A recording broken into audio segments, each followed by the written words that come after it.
Welcome, everybody, to episode 8 of Sad Songs Quarantine Hour. This week we got Rosanne Cash from New York, joined by John Leventhal. We're very happy to chat with her, do a song.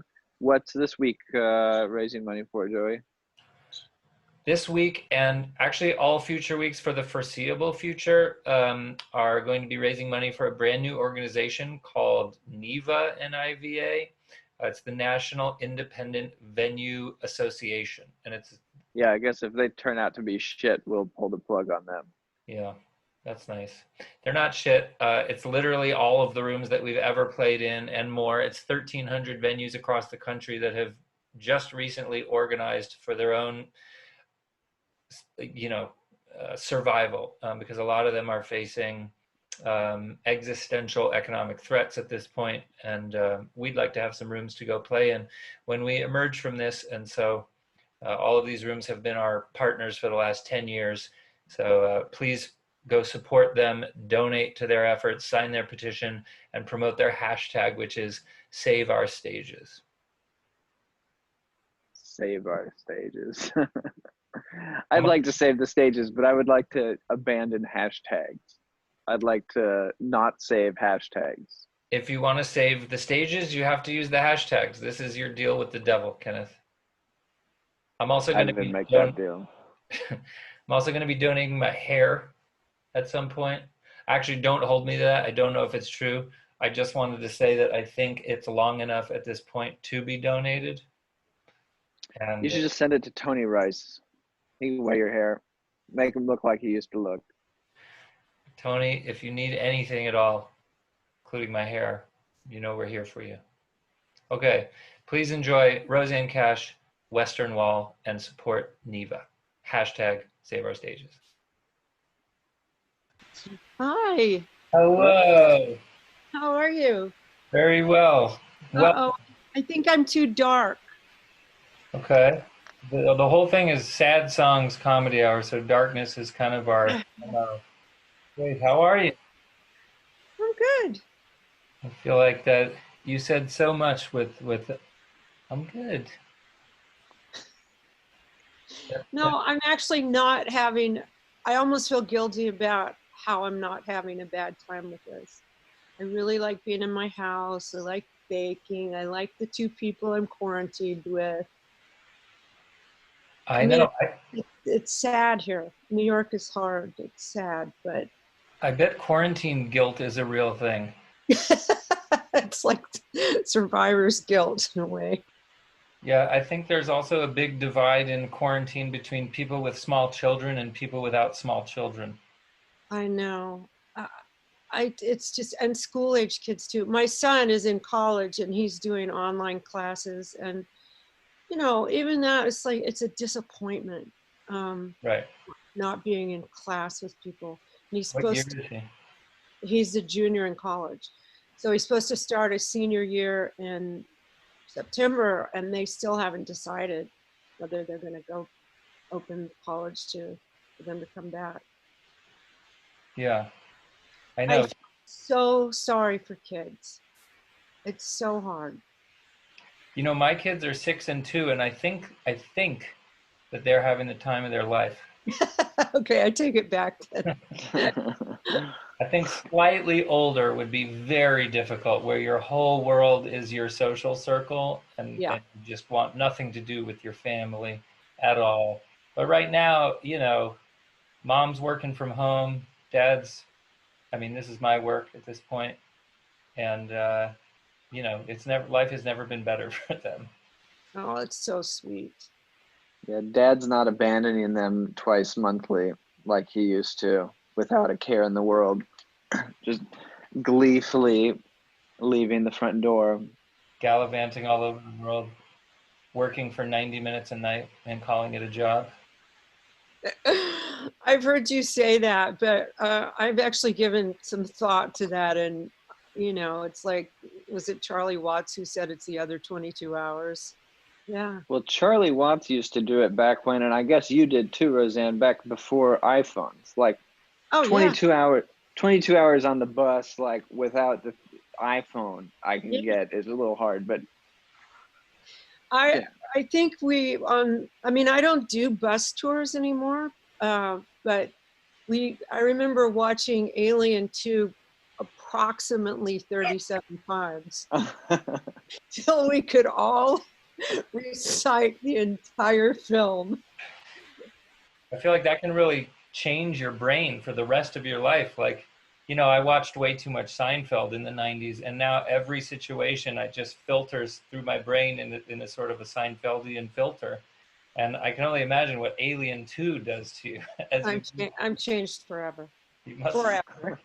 You must be. I met Sigourney Weaver at a party sometime after that, and I told her that, and she just she looked horrified.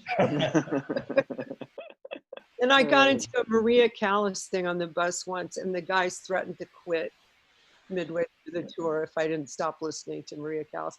But as a singer, it was fascinating. It was like a master class every day. What she did with the film, what she did with her mouth, how she held notes, her breath. I mean, all of it was like fitting a puzzle together. But the guys couldn't take it. What tour was that, do you think? Well, that was in the 80s.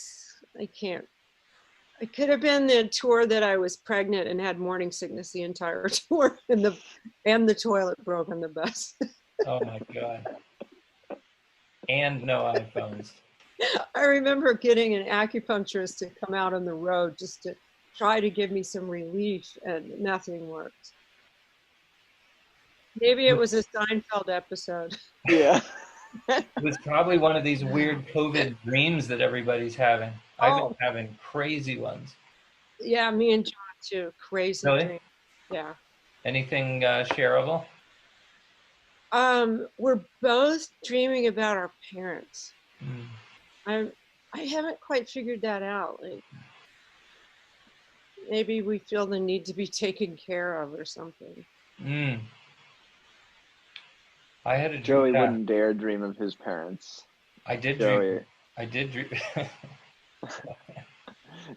Joey has enough FaceTime with them in the present. He wouldn't let them slip into the subconscious. Although they're already there, Joey. I hate to break it to you. They're there. I had one where my dad was trying to kill me. But nobody believed it. He was plotting to kill me in secretly in a covert way. We've also been watching Homeland. I've been watching Homeland too. Yeah. Rosanne, do you talk to a therapist as a general practice? No, I quit therapy a few years ago. I went on and off for a long time.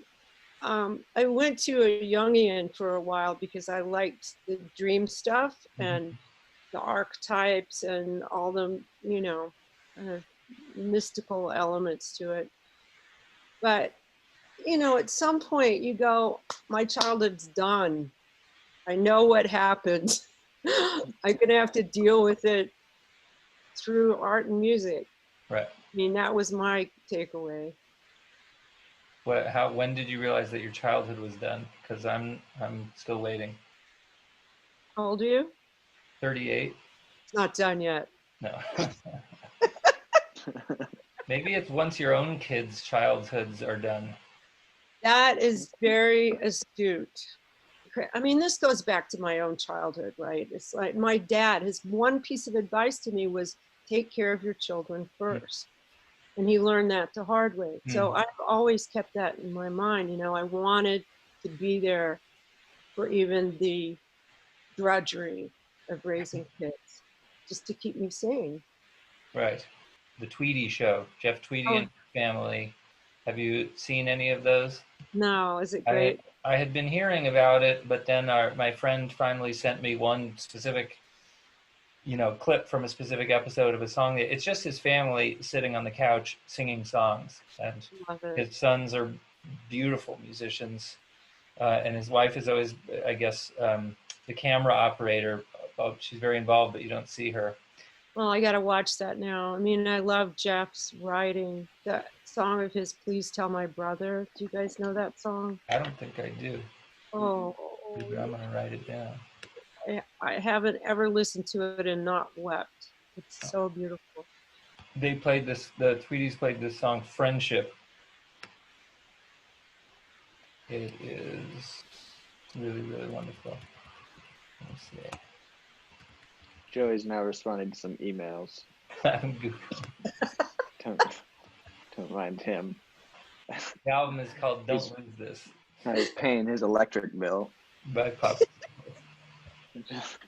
Hey, you don't have to pay your electric bill anymore, Kenneth. Didn't you hear? Unusually high because they've been using the pool heater quite a bit. We live in the California life. I have to say, I have a lot of survivor's guilt as well. This song I sent you was Western Wall. Yeah, which, by the way, I wept at just reading the lyrics. Oh, thank you. That the last stanza in particular is so thrilling to me.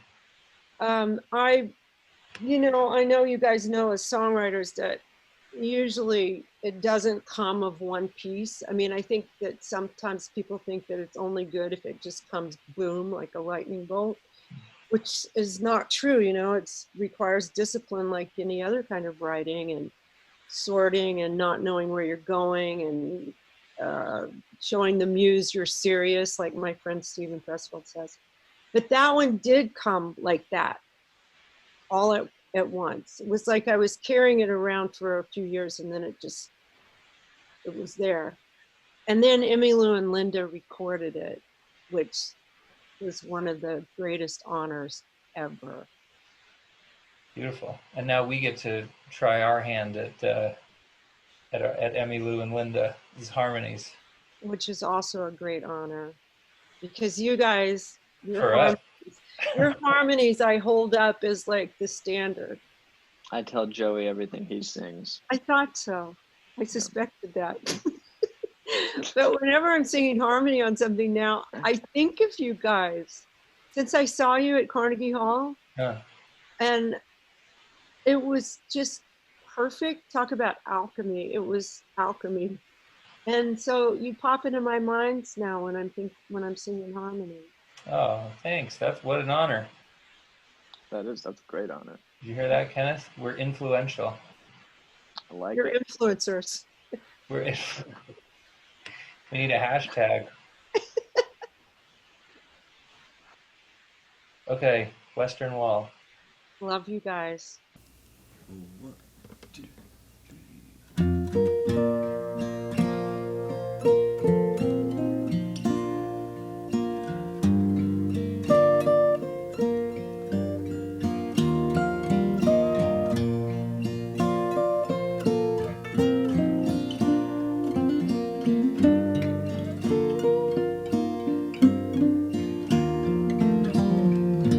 I stand here by the Western Wall. Maybe a little of that wall stands inside of us all.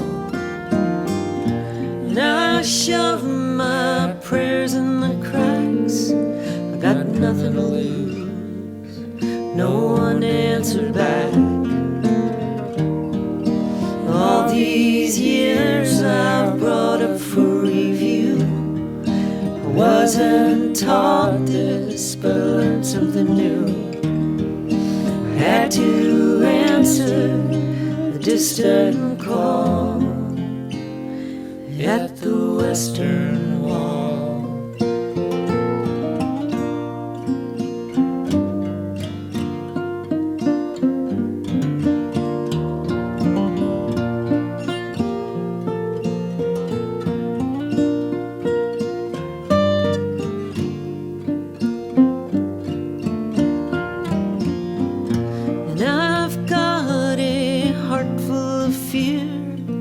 And I offer it up on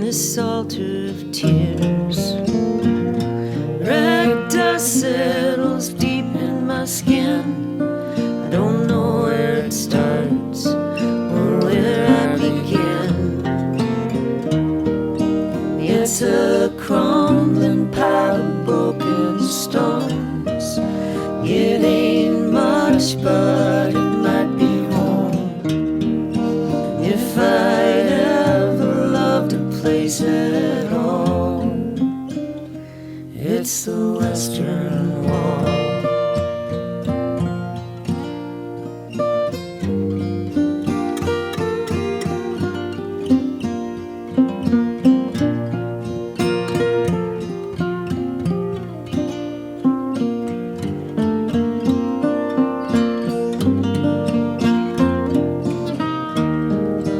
I don't know if God was ever a man. If she was, I think I understand why he found a place to break his fall near the Western